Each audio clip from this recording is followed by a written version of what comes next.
A Thinkeva é uma consultoria que presta serviço para marcas. Então nossa história começa em 2013 com a Olga, que é o nosso projeto de conteúdo, que hoje é uma ONG, em que a gente debate vários temas relacionados ao feminino e o feminismo, né? Então a gente tem causas que a gente levanta, como por exemplo o assédio sexual em locais públicos, a violência online contra as mulheres, enfim, o assédio sexual na infância. A gente tem várias bandeiras, né? Sempre dentro desse mesmo guarda-chuva, que é a violência contra a mulher. Recentemente a gente lançou também uma campanha para fomentar a participação feminina nos esportes, como uma forma de empoderamento também. Então a Olga atua dessa forma. E ao longo desses anos, né, desde 2013, a gente aprendeu muito sobre mulheres, a gente transformou muito as nossas vidas e as vidas de muitas mulheres perto da gente, e a gente entendeu que essa era uma transformação que precisava ser estendida para marcas, governos, instituições e empresas em geral. Aí a gente entendeu que esse conhecimento e tudo isso que a gente adquiriu ao longo dos anos poderia ser muito útil para marcas que quisessem se comunicar com o público feminino.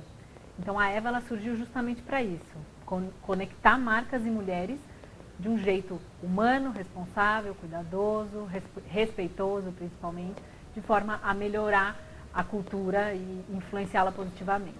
Eu acho que o empoderamento feminino é um fenômeno antigo, mas ele cresceu de forma exponencial recentemente, né? Então, dizer que eu sempre tive esse olhar sobre a publicidade não é verdade. Isso foi um processo, eu fui me desconstruindo e fui construindo uma nova forma de entender as mulheres ao longo da minha carreira e da minha experiência. Acredito que nos últimos 5 anos é que eu aprimorei e aprofundei esse olhar e foi entrando em contato com as marcas e trabalhando no dia a dia dos clientes esse machismo e toda essa cultura do estupro que está permeando a nossa cultura em todos os aspectos foi gritando para mim. Foi a partir dessa experiência, eu me conectei a Juliana de Faria e a Nana Lima, que é a nossa terceira sócia, e a gente decidiu atuar trazendo o nosso conhecimento para outro tipo de transformação. Então a Olga faz a revolução de fora para dentro, conscientizando as mulheres para que elas cobrem as marcas, os governos e as instituições. E a Eva faz a revolução de dentro para fora, para que a gente leve o empoderamento para dentro das empresas e elas consigam devolver alguma coisa para a sociedade. Acho que antes de falar sobre publicidade e cultura de estupro, é legal falar sobre publicidade e cultura. Eu não sei se a publicidade entende que ela não é um reflexo da cultura apenas, ela é parte da sua formação. Quando a gente conversa com os clientes, eles falam, vocês levam tudo a sério demais, é só uma campanha de cerveja. Não é só uma campanha de cerveja. Muitas vezes é a única forma que as mulheres se veem representadas. E isso influencia na forma como a gente se enxerga e como a gente se coloca no mundo. Podem haver formas mais profundas e menos profundas de tocar nesse tema, mas o importante é que a gente precisa ter uma representação feminina mais diversa. A gente é sempre retratada da mesma forma há 50 anos. Então, ou a gente é a dona de casa que perde o sono por causa de uma mancha na camisa do marido, ou é a gostosa pedação de carne que leva a cerveja para lá e para cá, né? Ou é um cabidão de roupas e sapatos desumanizada, que não pensa, que não fala, que não atua. É muito difícil para quem está se formando pela televisão, pela cultura gerada pela publicidade, conseguir ser algo diferente disso. Né? Você não é aquilo que você não pode ver. E aí, entrando um pouco na cultura do estupro, é claríssimo, né? Enquanto a gente for um pedaço de carne que traz a cerveja, é assim que nós vamos olhar para a gente mesma e é assim que o mundo vai olhar para a gente. Então, a gente na rua vai continuar sendo um pedaço de carne, a gente no trabalho vai continuar sendo um pedaço de carne. Então, é importante a gente ter essa variedade e a gente humanizar as mulheres. Nós somos seres realizadores, complexos, com defeitos e com qualidades. Não somos pessoas, é o que a gente sempre diz como Eva, né? É muito difícil falar com as mulheres porque tudo hoje é problematizado. Pensa que você está falando com uma pessoa tão capaz quanto você, que tem os mesmos problemas que você e tem as mesmas ou outras qualidades também, que ela merece ser respeitada e honrada por isso. Né? Então, esse é nosso discurso, é onde a gente tenta fomentar essa percepção. Como fazer com quem está lá do outro lado, criando e se dirigindo às mulheres, perceba que quem está aqui desse lado não é mais a dona de casa dos anos 50. Eles têm a publicidade ainda se dirige da mesma forma a gente, né? Então, é isso. Acho que quanto mais a gente diversificar, trouxer diversidade de raça, de cor da pele, de etnias, de culturas, de background, chega de representar sempre a mulher loira, rica, magra, heterossexual, né? Enquanto a gente estiver batendo só nessa tecla, nada vai mudar. E a gente não vai conseguir ser uma inspiração para ninguém. A gente tem 3 formas de atuar na Eva, né? A primeira é atuando na estratégia de comunicação. Então, a gente pensa junto com o cliente o que falar, para quem falar e como falar. A gente ajuda eles desde o começo nesse processo. Outra forma de atuar é produzindo conteúdos. Então, redes sociais, materiais internos, em que a gente possa circular cartilhas e textos para os próprios funcionários, para os colaboradores, para todo mundo que se relaciona com a marca, né? A gente tenta fazer essa integração 360. E o terceiro braço é o braço de educação.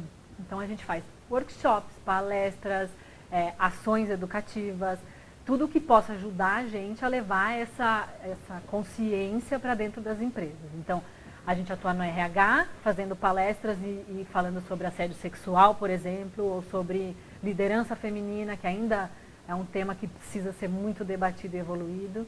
A gente faz a consultoria de comunicação de forma geral. A gente assume a voz da marca nas redes, como textos e conteúdos em geral. Um cliente com quem a gente tem trabalhado de uma forma muito bacana é a Avon.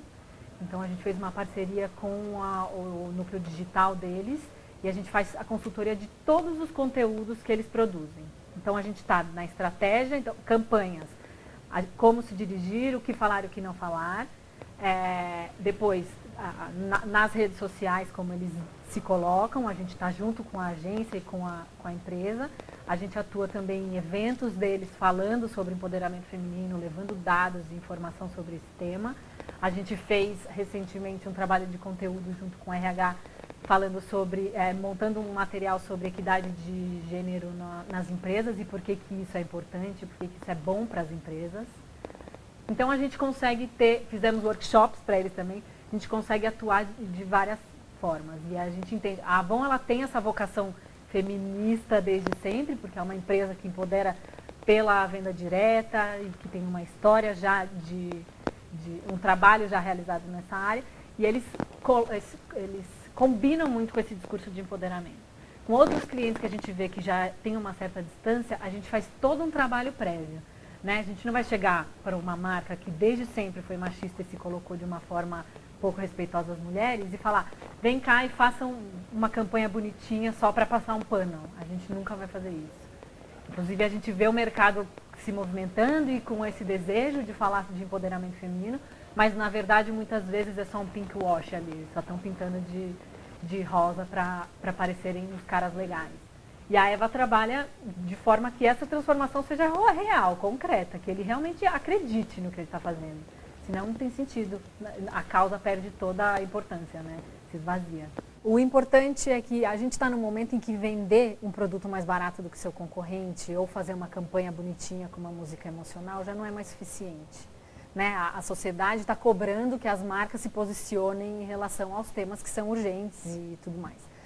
Então, essa era de causas, marketing de causas, chegou para ficar e é o tema do momento. Só que também essas causas elas não se sustentam se elas não forem relevantes para o negócio do cliente.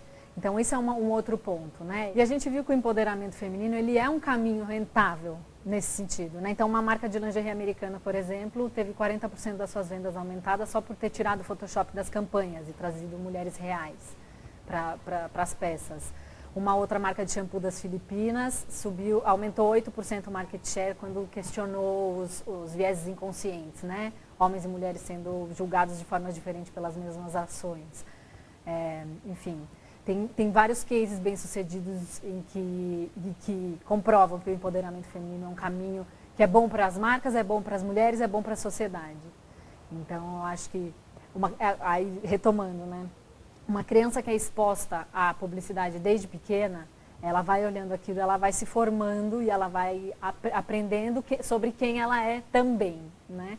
Então, se a gente trouxer uma representação mais diversa, mais respeitosa, mais complexa, né, parar de tratar a mulher como se ela fosse menos gente, isso vai, com certeza, influenciar positivamente a cultura, as mulheres, a sociedade, e o futuro vai ser melhor para todo mundo. O mini manual, ele surgiu, é uma ideia que já vinha sendo gestada na Olga há algum tempo, porque a gente entende como a comunicação pode ser nociva na hora de abordar temas referentes às mulheres, né? Então, a própria Olga, quando surgiu, ela queria trazer notícias e informações para as mulheres que não fossem as clássicas, como enlouquecer seu marido na cama, como emagrecer ou como se manter bonita e afins, né? Então, esses conteúdos não precisam deixar de existir, porque eles também fazem parte da nossa vida, mas a gente é mais, a gente quer mais, né? E o jornalismo hoje aborda as mulheres dessa forma rasa, sem nem perceber.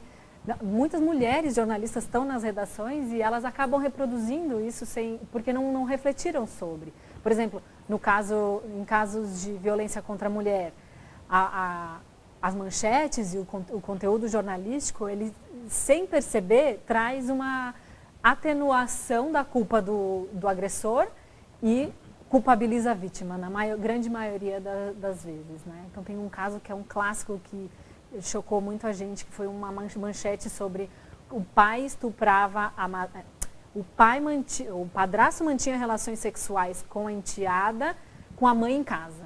E o jeito que a manchete foi construída dava a entender que a culpa era da mãe, que estava em casa e não estava olhando para o que estava acontecendo. Então, em primeiro lugar, padrasto não mantém relações sexuais com a enteada pequena, porque isso se chama estupro, não são relações sexuais, não é uma relação afetiva, não existe amor aí. Nós estamos falando de um crime. E segundo, a mãe estar em casa nem deveria estar na manchete, porque isso não é o mais relevante. E só contribui para culpabilizar a mãe por não estar de olho e diminuir a culpa do padrasto. Então, esse é um exemplo. O mini manual de jornalismo, ele veio para levantar esse tipo de questionamento. Quando você for escrever sobre isso, presta atenção no qual é a informação de fato, né? E quem são os culpados por isso. Não cabe à mídia jamais tomar partido e antecipar julgamentos, claro. Se ele é um suposto estuprador, ainda não é algo comprovado, a gente não pode afirmar que ele é um estuprador. Mas não vamos colocar a culpa na vítima. Isso é uma coisa que a imprensa repete sem pensar, sem perceber. Então, o mini manual veio para isso. Agora a gente lançou a primeira edição e agora tem mais 4 temas, mais 3, desculpa, são 4 capítulos e que já vão chegar aí já com mais informações legais.